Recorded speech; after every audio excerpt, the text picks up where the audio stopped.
Hello. पहले video में आपने विक्टोरियन एज और उसमें Alfred Lord Tennyson, Robert browning और मैथ्यू अर्नोल्ड के बारे में जाना। विक्टोरियन एज की बैकग्राउंड के बारे में आपने समझा।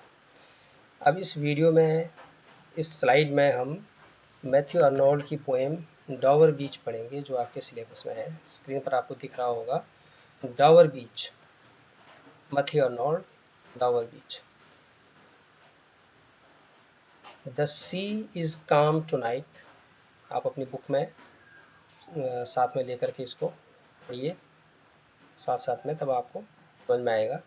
The sea is calm tonight, tide is full, the moon lies fair upon the straits on the French coast. The light gleams and is gone, the cliffs of England stand glimmering and vast out in the tranquil bay. Come to the windows, sweet is the night air. Dawar बीच एक निराशावादी pessimistic poem है। जैसा आपको बताया था Matthew Arnold के बारे में। मैथ्यू अर्नोल्ड एक निराशावादी कवि यानी कि पेसिमिस्टिक पोएट माने जाते हैं। डॉवर बीच एक बहुत ही फेमस बीच है इंग्लैंड और फ्रांस के बीच। जो समुद्र तट है, इसको इंग्लिश चैनल के नाम से जानते हैं।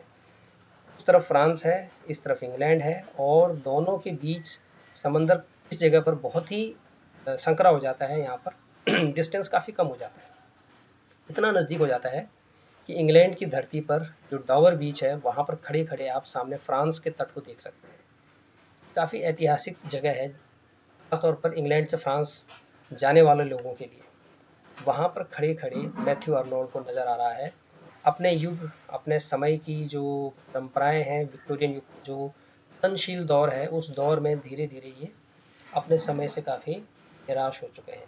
तो यहाँ पर उन्होंने समंदर को समय का प्रतीक मान करके कहा है, the sea is calm tonight. आज समंदर जो है काफ़ी खामोश है, शांत है। The sea is calm tonight. Tide यानी कि जो लहर होती है, समंदर की लहर, फुल, टाइड इज फुल, लहर पूरी है। द मून लाइज फेयर, और आसमान में जो चांद है वो काफ़ी अच्छी तरह से चमक रहा है। ऑन द स्ट्रेट्स, पहाड़ी को स्ट्रेट कहा जाता है। जब समंदर के आर पार कई चट्टानें होती हैं, बीच का जो हिस्सा होता है स्ट्रेट कहलाता है। The straight of Gibraltar, Gibraltar की खाड़ी काफ़ी प्रसिद्ध है भूगोल में, विश्व भूगोल में। स्ट्रेट कहा जाता है ऐसे ही खाड़ी को, जहाँ पर समंदर के किनारे खड़ी चट्टानें होती हैं, समंदर काफ़ी संकरा होता है। Tide is full, the moon lies fair upon the strait on the French coast. दूसरी तरफ जो फ्रेंच फ्रांसीसियों का कोस्ट यानी समंदर का किनारा है, the light gleams and is gone. वहाँ पर रात के समय हल्की हल्की रोशनी इस समय जगमगा रही है और अब चली गई है। शाम हो रही है, धीरे धीरे अंधेरा हो रहा है और मैं यहाँ पर खड़ा हूँ, कह रहा है कवि। और उस तरफ फ्रांस के तट पर मुझे कुछ रोशनी झिलमिलाती हुई नजर आ रही है। एंड इज गॉन, चली गई है। The cliffs of England stands, ऊंची चोटी को कहते हैं क्लिफ। इंग्लैंड की जो चोटियां हैं, स्टैंड्स ग्लिमरिंग एंड वास्ट, इस तरफ को काफ़ी जगमगाती हुई, दूर दूर तक फैली हुई क्लिफ्स ऑफ इंग्लैंड खड़ी हैं। Out in the tranquil bay, इस तरह से वो इस खामोश शांत हो चुके बे, बे बोलते हैं खाड़ी को, बे जैसे बंगाल की खाड़ी, bay of Bengal. Out in the tranquil bay, इस खाड़ी में खामोशी से खड़ी हैं। Come to the window, sweet is the night air, कि आओ जरा खिड़की पर आओ, इतनी सुहानी स्वीट एयर बह रही है। तो पहले स्टेंजा में यहाँ पर एक एटमॉस्फेयर क्रिएट किया गया है शाम के समय के ढलने का। असल में ये शाम जो ढल रही है, ये विक्टोरियन युग की शाम ढल रही है। विक्टोरियन युग धीरे धीरे ढलान की तरफ को बढ़ रहा है और लोगों का अपनी प्रॉस्पेरिटी में विश्वास उखड़ने लगा है। मैथ्यू अर्नोल्ड उसी दौर के कवि हैं। आगे कहते हैं, only from the long line of spray where the sea meets the moon blanched land. सब तरफ अंधेरा करने लगा है। उधर फ्रांस के तट पर धीरे धीरे रोशनी गायब हो गई है, यहाँ इंग्लैंड की तरफ भी अंधेरा बढ़ने लगा है। सिर्फ एक जगह पर, आसमान के एक किनारे पर, only from the long line of spray, जो जहाँ आसमान और धरती मिलती है, यूँ कह लीजिए कि पहाड़ और धरती मिलती हैं, उस लंबी सी line, from the long line of spray, where the sea meets the moon blanched land, जहाँ पर कि सीधे समंदर की मुलाकात चांदनी में नहाई हुई जमीन, मून ब्लेंस्ड लैंड से होती है। वहाँ पर, सिर्फ वहाँ पर थोड़ी सी रोशनी है। लिसन, सुनो, you hear the grating roar of pebbles which the waves drew back and fling। वहाँ पर आपको ग्रेटिंग रोर, रोर यानी गर्जना की आवाज़, खड़खड़ाने की आवाज़, ग्रेटिंग रोर यानी खड़खड़ाने की, गरजने की आवाज़ ऑफ पेबल्स, पेबल बोलते हैं कंकड़ पत्थरों को, पेबल्स जो पानी की लहरें अपने साथ इधर से उधर पलटा दे रही हैं, pebbles which the waves draw back and fling, वो पत्थर जिनको कि पानी की लहरें खींच रही हैं फिर आगे की जाकर पटक दे रही हैं, वहाँ पर चट्टान पर पानी शोर कर रहा है। At the return of the high strand, begin the seas and then again begin। और लौटने पर पानी फिर ऊंचा उठ रहा है, पानी की लहर फिर शुरू हो रहा है, बिगिन, फिर सीज यानी खत्म हो रहा है, एंड देन अगेन बिगिन। और इस तरह से पानी की लहर आ रही है, खड़ी हो रही है, फिर पटक रही है पानी। इस तरह से किनारे की चट्टानों पर रह रह करके शोर हो रहा है, आवाज़ें आ रही हैं। Tremulous cadence slow and bring the eternal note of sadness in। इस तरह से समुद्र की जो लहरें हैं, ट्रेमुलस कैडेंसेस स्लो, कैडेंस बोलते हैं रंगीत की धुन को, with tremulous cadences slow and bring the eternal note of sadness in. इस तरह से समुद्र की लहरें वो अनंत शांति, अनंत उदासी को जो है लौटा करके घर की तरफ बुला रही हैं। यहाँ इसी जगह पर सदियों पहले शायद सोफोक्लीज नामक एक यूनानी विद्वान थे। Sophocles long ago heard it on the Aegean and it brought to his mind the turbid ebb and flow of human misery। सोफोक्लीज को माना जाता है यूनान के सबसे प्रसिद्ध त्रासदी लेखकों में से, जिन्होंने दुखांत नाटक लिखे। भी कल्पना करता है कि वो भी ऐसे ही एजियन सागर के तट खड़े होकर के शायद एक दिन इस तरह से देख रहा होगा और उसको दुनिया की जो ये दुनियादारी उसको समझ में आई होगी। उसी सोफोक्लीज ने long ago heard in Aegean, Aegean सागर में शायद इसी आवाज़ को सुना, and it brought into his mind, और इसी खामोश लहर को सुन करके शायद उसके दिमाग में द टर्बिड एब and flow of human misery, इंसान की जो माइजरी है, दुख दर्द है, वो उसको यहाँ महसूस हुआ होगा। इंसान के जीवन में जो एक निराशा, आशा भटकती रहती है, उसको यहीं खड़े होकर महसूस हुई होगी। We find also in the sound of hearing it by this distant northern sea. ऐसे ही हमें भी इस समुद्र के किनारे खड़े होकर के मुझे भी ऐसा ही एहसास हो रहा है। तीसरे स्टैंजा में उसने क्लियर कर दिया है कि वो असल में कह क्या रहा है। द सी ऑफ फेथ, यहाँ पर समंदर किसका प्रतीक है? आपसे ये क्वेश्चन पूछे जा सकते हैं, बहुत ही अलर्ट होकर के सुनिए। आस्था का समंदर।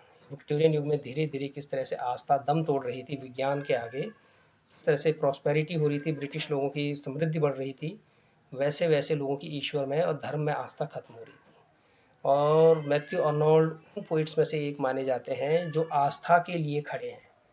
वे कहते हैं सी ऑफ फेथ, आस्था का समंदर, जो आस्था रूपी समंदर है, ये भी एक समय was once too at the full, पूरा भरा हुआ था, एंड राउंड अर्थ शो, एक समय ये आस्था रूपी समंदर ये भी ऐसे ही भरा हुआ था, and round earth shore lay like the folds of a bright girdle फर्ल्ड।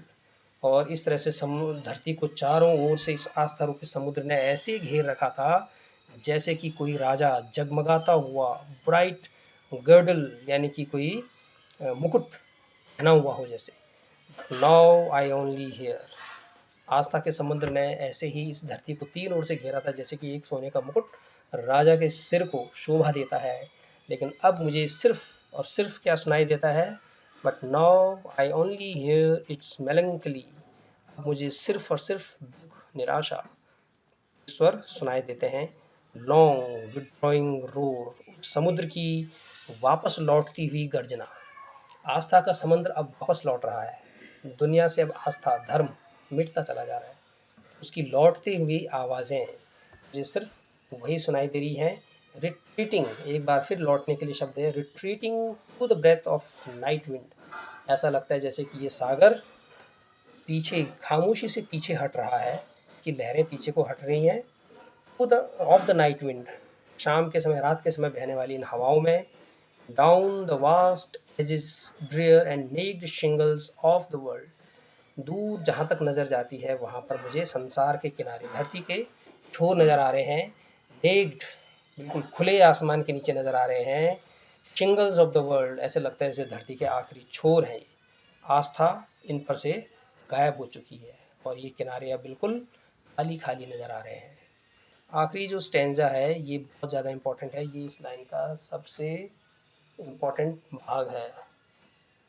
Ah, love, let us be true to one another for the world which seems, love, एक प्रिय, let us be true to one another, कि चलो हम एक दूसरे के प्रति सच्चाई के साथ कसम खाएं।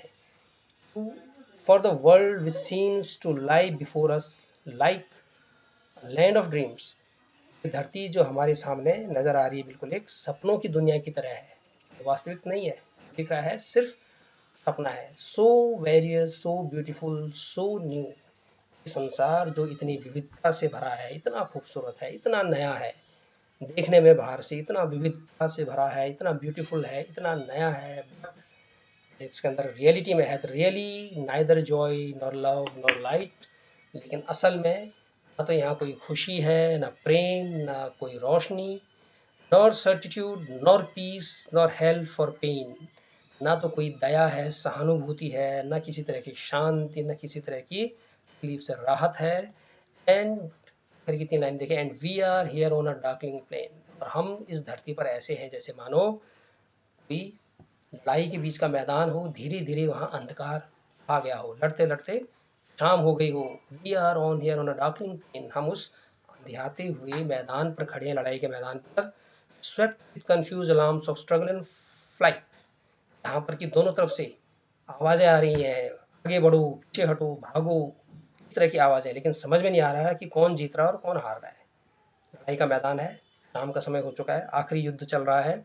Swept with confuse alarms, confusion पैदा हो गया है, alarms of struggle and flight, समझ नहीं आ रहा कि वो अलार्म जो बज रहे हैं लड़ने का इशारा है या पीछे भागने का। ऐसी हमारी हालत हो गई है उस सेना की भांति, where ignorant armies clash by night, संसार रूपी इस मैदान में हम थोड़ी सी सिपाहियों की तरह जो आखिरी तक लड़ रहे हैं, लेकिन जिन्हें ये समझ नहीं आ रहा है कि इन्हें अभी आगे और लड़ना है कि पीछे हटना है, क्या इशारा हो रहा है इनको, संकेत किस बात का है।